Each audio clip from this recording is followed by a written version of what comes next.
Hello, everybody, and welcome to another episode of the podcast. I have with me a very special guest, Joseph E.Reid. How are you doing, sir? I am very well. Thank you, Guy. Thanks for having me on.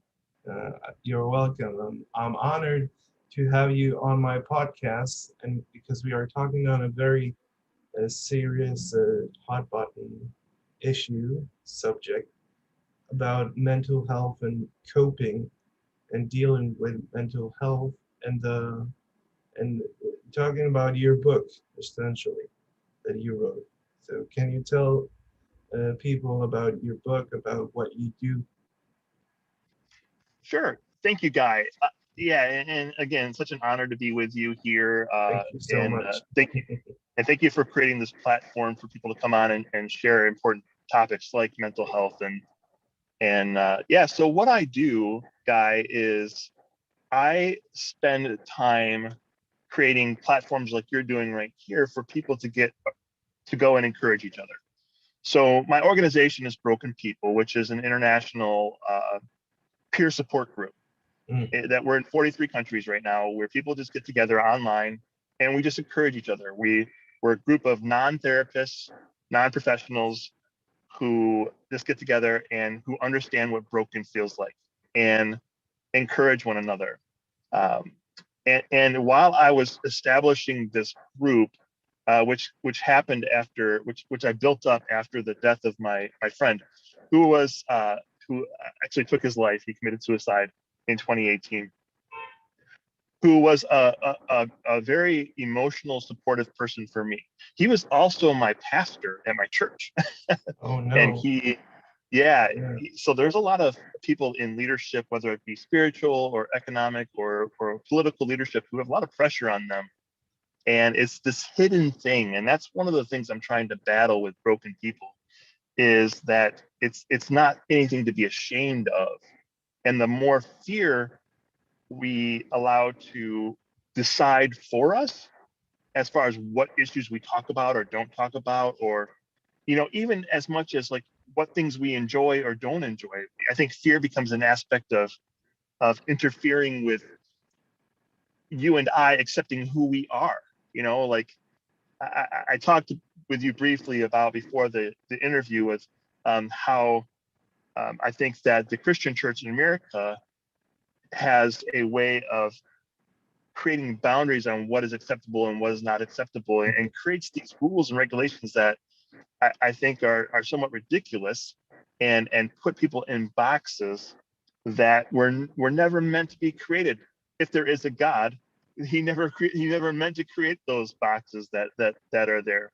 So Mm, and I think sometimes the things that I like and enjoy may seem foolish or childish to other people, but I think we begin to realize and know ourselves better when we're honest with ourselves and we are able to identify both the fears that we have and the things that we enjoy about ourselves and about humanity and the world.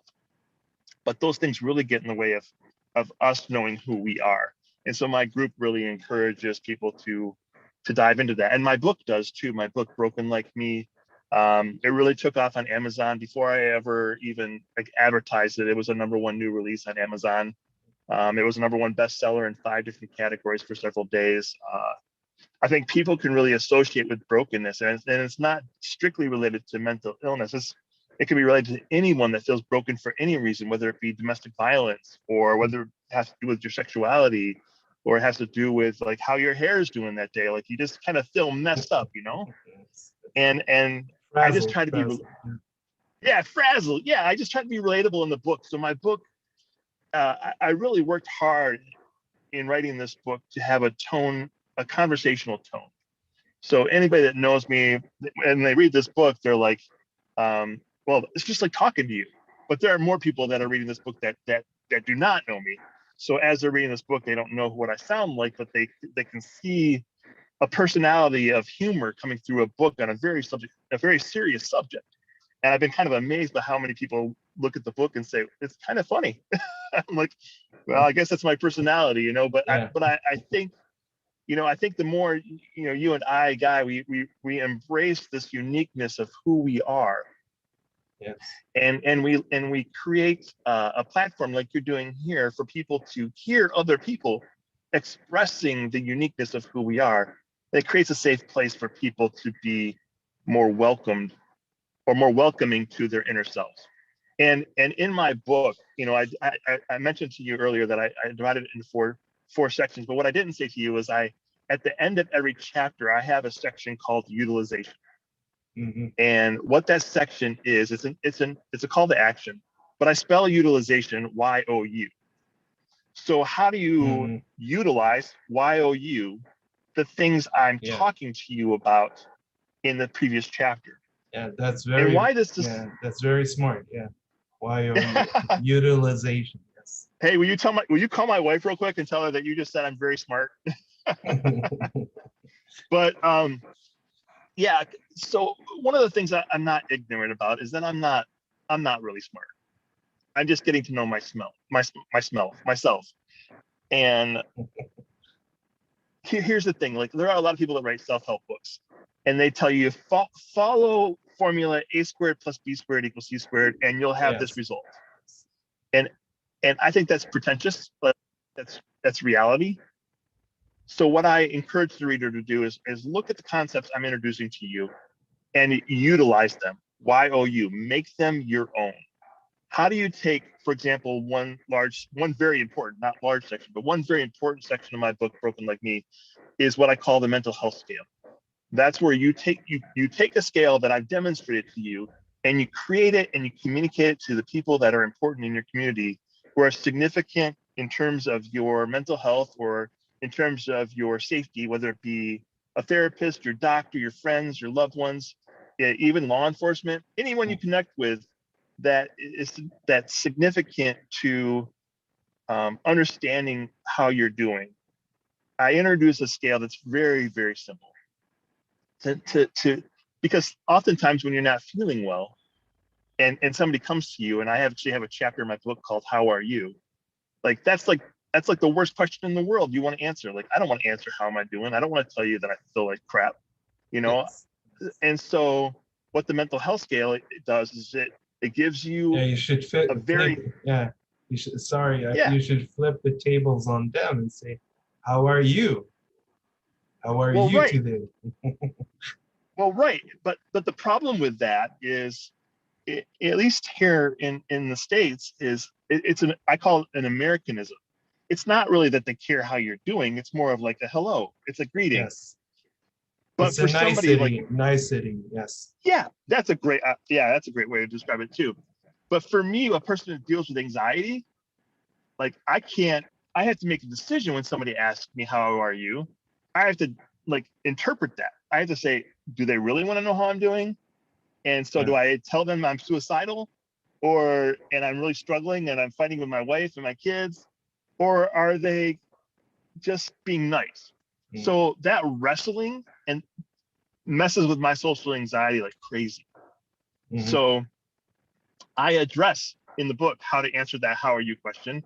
And I give tools to the reader to, especially to people that are in your corner that ask a question, where you can answer it quite simply if you're not in the mood to tell them, like, for example, you feel like crap and you want to die.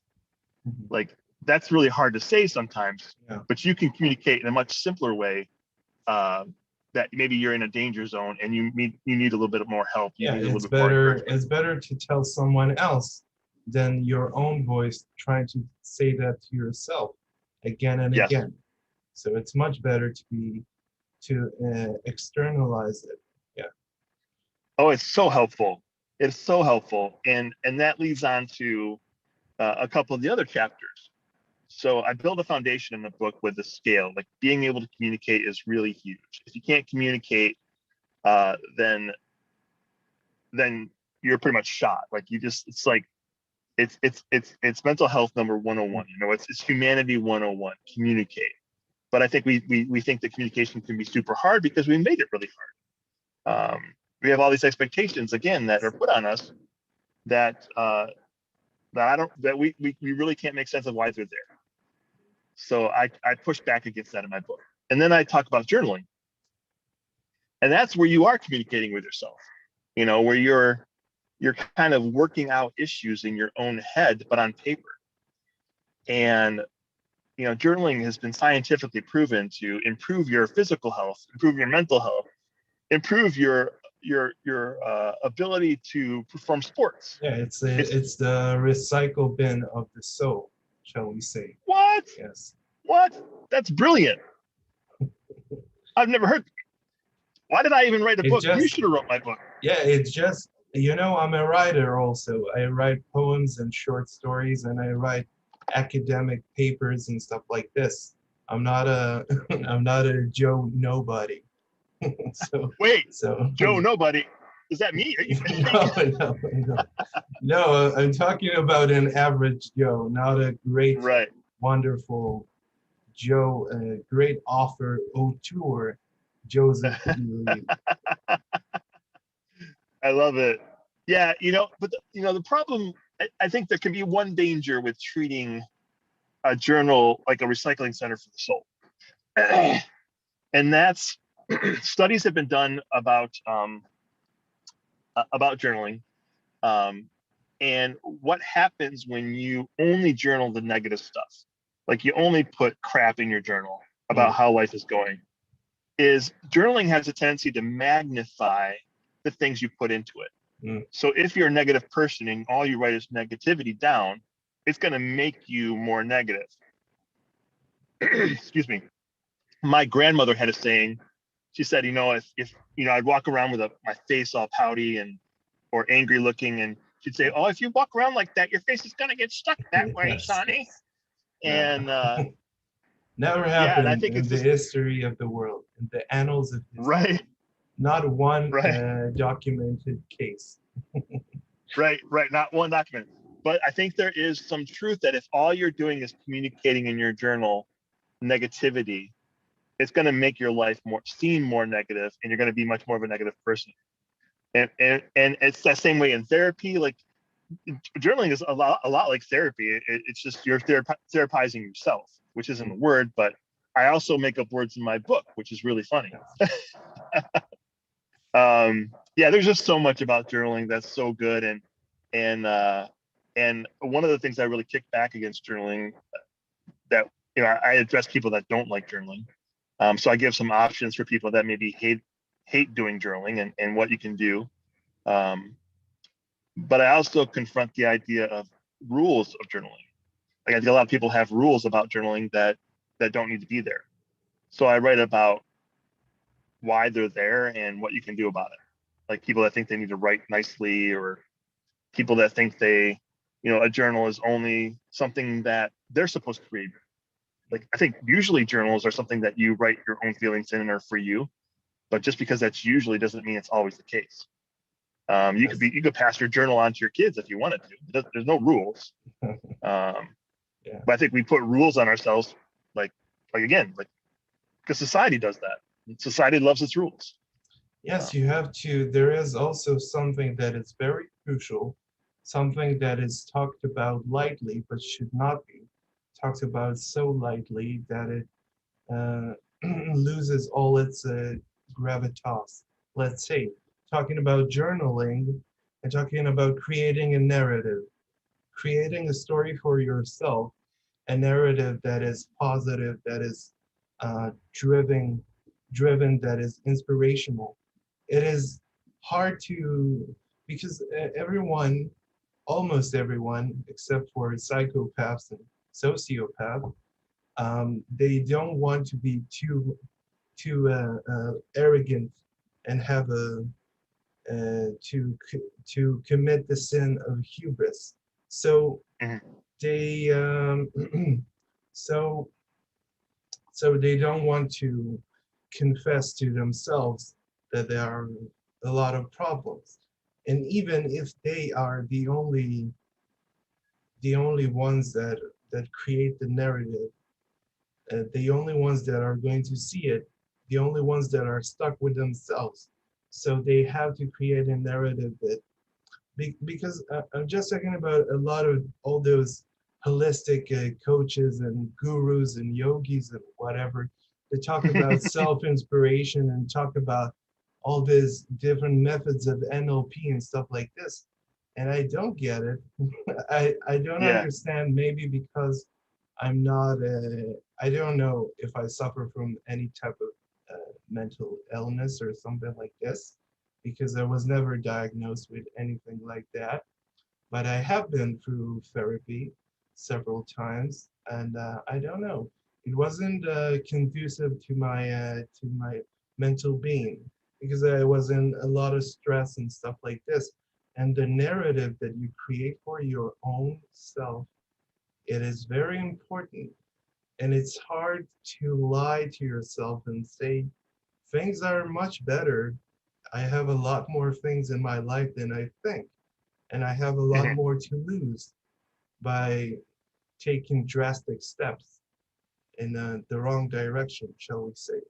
So it is. So what do you think about creating a helpful, candid narrative that lasts the test of time, shall we say? Yeah. Wow, I could just listen to you talk for a little bit. It's good stuff. Um, yeah, I think that, one of the great things that journaling does is it gives you an opportunity to be honest with yourself. And I think by being honest with yourself, it's both accepting the ugly and the beautiful. And if all we're doing is, like I said before, focusing on the ugly, you're missing something. There are people that go to therapy, and all they ever talk about in therapy is the crap that goes on in their lives. It's just, and and and there's a thing out there called gratitude journaling, and Mm, there's one of the things that really turned me on to was just acknowledging the goodness that we have around us, but not only the things that we have, like, oh, I'm thankful for my wife, I'm thankful for my cat, I'm thankful for my turtle. yes. It's those are that's pretty and nice. But I Yeah. think, I was really challenged to look at it in a different way, and look at the things around me that I see that are, in a sense, gifts from God. And if we can look at the things around us that we see as beautiful, and we see as that appeal to us personally. So, for example, one of the things I talk about in my book that I really like, uh, are right angles. It's a really weird thing, right? Like, I look out and I see a particularly stark right angle. It's white, and it's against a black background, and I think, wow, I, I'm just really drawn to right angles. It's weird, and the color yellow. Yeah. I think if we're honest with ourselves, and we paint the picture and the narrative, a balanced narrative, right? Mm. That we're not all perfect. Because there are people like that too that think, oh, I'm God's gift to women, or I'm God's gift to whatever. There ain't nothing wrong with me. Well, You're not. you You're know, not. you're not. I Yeah, promise maybe, yeah. If I had a beard like you did, maybe I could be God's you. gift to women, but I don't. Uh, I struggle with growing a beard. But yeah, I I think that should there has shave to be it a soon, or I will be profiled by the police. Yeah. oh, goodness. Um, yeah, so you got to have balance, Mm, and I like how you say narrative, because you can also tell your story before it ever happens. So in your journaling, you can reflect on the good and the bad, but you can also paint this picture of what your future is going to look like by how you overcome those bad struggles that you deal with, and how do you utilize, again, utilize your gifts and abilities, and the things that you cherish. um, so, for example, I have a stuffed animal. I'm a 45-year-old man who has a stuffed reindeer, but I oh like it. no. Like, it's totally weird, and I'm confessing to the world right now that I have a stuffed reindeer that I struggle with when I go to bed. I have a wife too You're who not a furry by any chance. and and if we can just be honest with ourselves, and admit the things we enjoy, and not be so ashamed of the things that we find appealing, whether it be music. I definitely challenge the idea of, people that judge other people based upon the music that they like. We can be so judgmental of people based upon their preferences, and that creates fear and issues, and I could go on and on. But such a great question, and I hope I answered it. But I get ADD sometimes, so I Yeah, forget what the question is. yeah. I get a mental lapses like this, but um, I think we had a great discussion. This was an introductory discussion, shall we say, into wide world of therapy and psychology, philosophy, and all the rest. It never ends. They're Never ends. talking about society and culture and upbringing and self preservation. There are a lot of things that humanity hasn't shaken off from its prehistoric roots as a Yes. as an let's say ape or something to that effect. We're not sure. Right. I'm not sure about creation, and I'm not sure about evolution. So I think I'm somewhere in the middle because I have some harsh critiques about evolution and about the materialistic approach to humanity and human beings. And it's not, Mhm. it doesn't work that way. Human beings are not scientists. They are they are feeling uh, they are feeling, thinking, emotional, social creatures that need to be in the same space with people in society to integrate, to socialize. They cannot be some kind of amoeboid in a under a microscope. It doesn't Right. work that way. It doesn't work that way. So I want to thank you so much for this introductory talk, and I hope we'll have a full feature coming up quite soon. I hope further down the Definitely. line. Yes. Yeah, and I just want to say that what you're talking about there is life is a beautiful mystery, isn't it? And it's a dance Yes. between Yes. logic and Yes. reason and emotion. And I think if we Yes. lived that way, everything would be a little bit more smoother, a little bit more understanding of each other. Yeah. Yeah. Yeah. I hope so. I hope there will come a day where I don't know. I'm not. I feel like doing a I have a dream speech, and I don't want to do that. I don't want to do that because I'm capable. I'm from the academic academia. I'm from the ivory tower, a snob, if you would. Mm, Uh, I write papers, and I have an MA in art history and English literature.